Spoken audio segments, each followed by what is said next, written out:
Hoje eu vou conversar com a Eliane Cardoso, que é psicopedagoga, e eu vim conversar hoje sobre o que é análise corporal, um tema super interessante. Eu quero que tu me fale, Eliane, o que é essa análise corporal? Como que a gente consegue, através dos sinais do nosso corpo e formato do nosso corpo, entender a nossa psique? Olá, Ana. Obrigada pela oportunidade. E hoje eu quero falar com vocês sobre a análise de perfil corporal. A análise de perfil corporal é uma análise muito interessante porque você consegue entender que tipo de mente você tem quando a gente faz uma análise através do formato físico do corpo. Então a gente vai analisar qual é o formato do seu rosto, dos seus olhos, da sua boca, do tronco, do quadril e das pernas. E com essa ferramenta a gente vai fazer um gráfico onde eu vou te mostrar quais são os traços, predominantes dentro do seu perfil.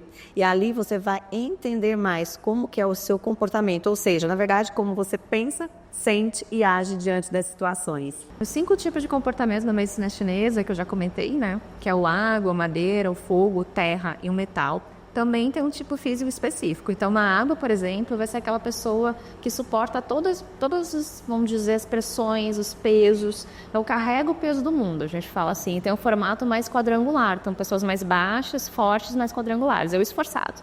É o senhor esforçado.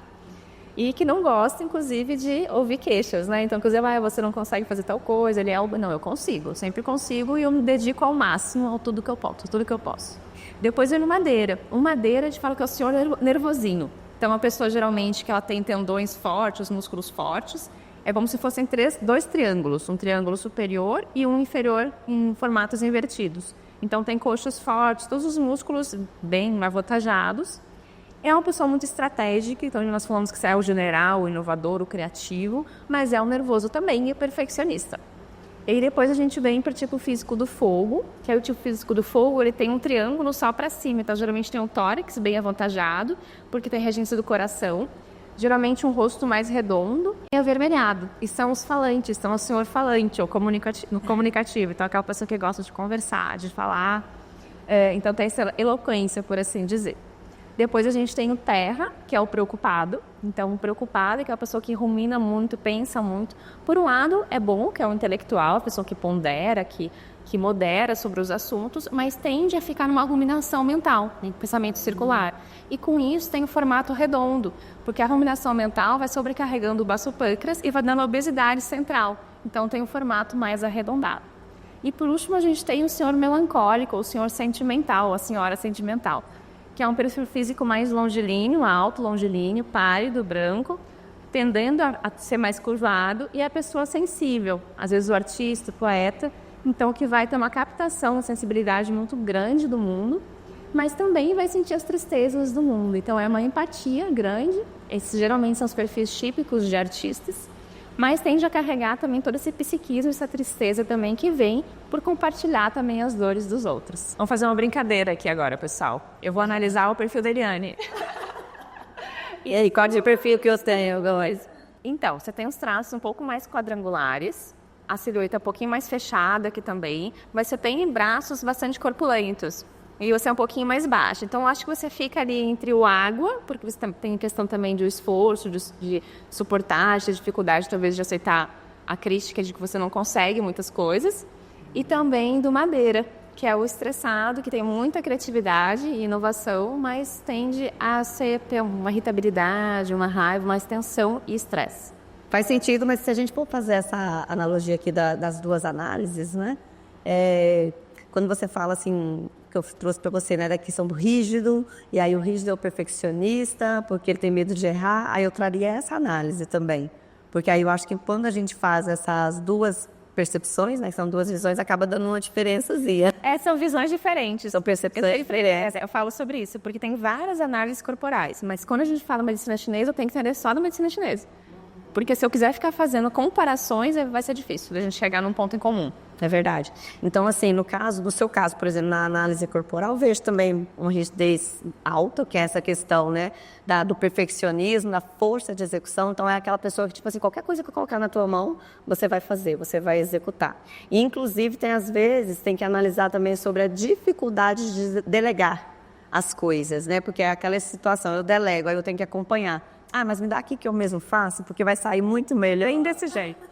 Só você passou certinho essa. né? Foi desse jeito. Mas aí quando você faz a combinação, que a gente, como eu falei, né, a gente vai fazendo ali os picos.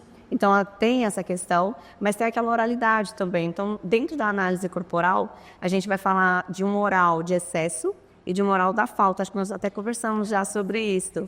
Então, tem o oral do excesso, que é aquela pessoa que se eu falar assim, Ana, eu tenho o bombom A e o B, qual que você quer?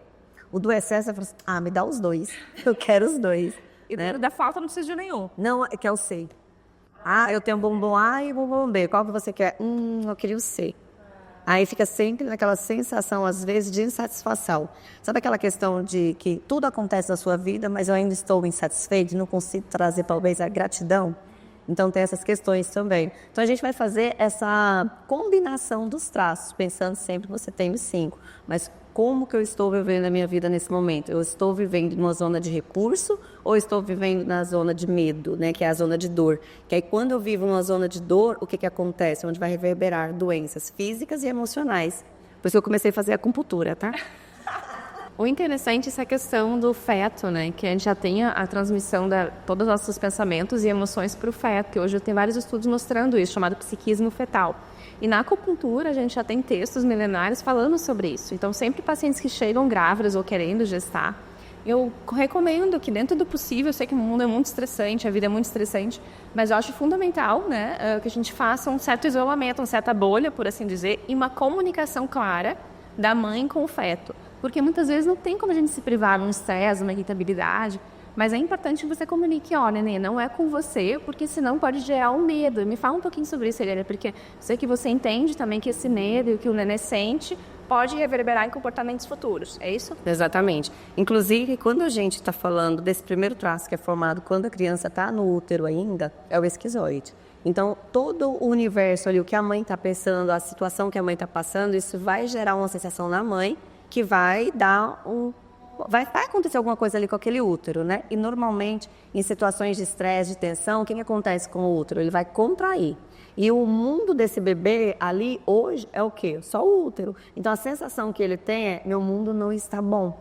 Então, às vezes, a sensação é melhor eu não existir. Por isso que ele desenvolve esse traço, às vezes, tão introvertido. Porque essa é a sensação. E ainda vem o medo de ser rejeitado, certo? Então, assim, quando eu estava falando, eu estava até aqui pensando sobre essa questão do impacto, porque eu também sou mãe, né? Tem a Isadora, que você já sabe, tem 20 anos hoje, né? Está fazendo psicologia em Portugal, e tem o Eric, que foi fazer o intercâmbio agora no Canadá, que tem 18, ele fez 18 anos agora, inclusive lá. Então, assim, eu também sou mãe, a gente sabe o quanto isso é importante, da gente realmente olhar para essa formação. E mais do que isso, Ana, eu vejo assim que nós que somos pais, a gente precisa estudar também, para entender qual é o perfil do meu filho. Aí a gente está falando de análise corporal, dentro do perfil DISC também, se o meu filho é mais dominante, se é mais influente, se é mais estável, se é mais conforme. Por quê? Para que eu possa também potencializar esses recursos que ele já tem. Porque tem vezes que eu conto muito uma história, né? Que às vezes o que o pai fala? Cala a boca, menina, você conversa demais. E isso acaba gerando ali um problema, talvez. Não, conversar é ruim, então é melhor eu calar. E na hora de usar a culpa, né? Porque muita gente fica, a mãe sempre culpa tudo, né? Se culpa por tudo, mas não é assim, tira de responsabilização em parte, sim, até de estudar e poder fazer o que é possível, né? Porque, que nem se falou, tem que reconhecer qual tá a personalidade do meu filho, para poder extrair o que tem de melhor naquela situação. E essa responsabilidade, né? No sentido assim, não é porque também eu tô com o neném aqui, eu posso fazer tudo o que eu fazia antes. Não, você tá com uma vida, você tá carregando uma vida, existe uma responsabilidade nisso. Não é só tiro de carregar peso, de culpa. Não. Mas vamos tentar pelo menos parar, evitar o que é possível, priorizar algumas coisas e fazer uma comunicação clara, porque o neném da medicina chinesa é a mesma coisa que você fala. Tudo ele traduz como medo. Medo do quê? De não viver. São sensações. Então, seja uma raiva, todas as sensações ruins se traduzem como medo. Sim. Né? Então, seja ansiedade, seja preocupação. Então, é importante a mãe verbalizar, dizer, não, neném, tá tudo bem, eu te amo, tá tudo bem. Isso aqui a mamãe tá passando assim, assim, assado. E por mais que ele não entenda tudo, ipsis literis, você acredita sim que o afeto também e aquela tranquilidade que vem com a fala e com a voz materna vai passar pro neném. Então, esse foi o bate-papo de hoje com a Eliane Cardoso, maravilhosa, adorei, obrigada. E fala pra gente, se alguém quiser fazer uma análise de linguagem corporal, como é que funciona isso? Conta pra nós. Tá. Então, essa análise corporal, ela é uma das ferramentas que eu trabalho dentro da AMEVI, que é uma escola de competências comportamentais e cognitivas. Então, eu ajudo tanto os jovens, as crianças, assim como os pais. Então, quem quiser saber mais, pode seguir lá o meu Instagram, que é elianecardoso.psi. E também, quem me mandar um direct lá, uma mensagem solicitando, vou disponibilizar também um e-book que fala exatamente sobre isso, que é o seu corpo de estudo sobre você. E fica aí à disposição, né, Ana, para todos que te seguirem lá, começar também a entender um pouco mais, que para mim faz muito sentido. Maravilhoso, faz todo sentido. É autoconhecimento, autodescoberta. Exatamente. Obrigada. E esse conhecimento não limita, liberta. Liberta.